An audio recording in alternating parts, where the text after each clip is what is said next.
loan, zero mortgage.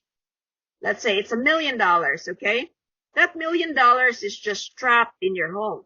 So what Grant would always say is, take out that money or deploy that, make your money work hard for you.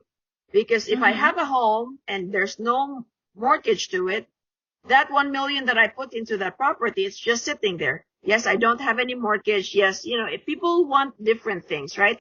A lot of people who pay down their home, they don't want any headache, right? They don't want to think of, I have to pay my mortgage every month, like it's secure. Yeah. Like they don't have to take care of it. All they need to take care of taxes, electric, gas, internet, garbage, lawn. The minimum, yeah. Right, yeah. That's it, right? There's no mortgage, so you're secure. That's peace of mind right there. That's why people pay off their primary home. But for people who want to look at it differently, so I look at it differently.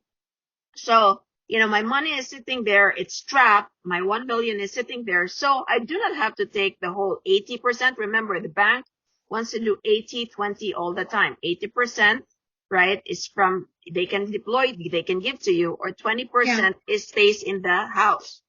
So, you could do 50-50, which is 50% you're going to borrow, 50% remains on the house. So that means I have 500,000 sitting on the property. 500,000 I will buy for assets. I do not use that line of credit to buy cars or to buy TV or to take me to luxurious trips. No, but because at the end of it all, I have to pay that back. And what if I do not have that capability of paying that luxury things back? Then I lose my house. That's the thing. I lose my house because there's a credit attached to that house.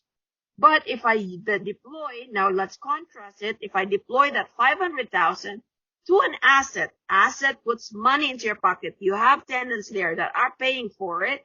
Then that 500,000 can produce another baby monies. It's working for you. Your $500,000, mother, father money is now making baby monies by buying another property which produce your baby monies. So now you're building your wealth through that. It's just redeploying your capital.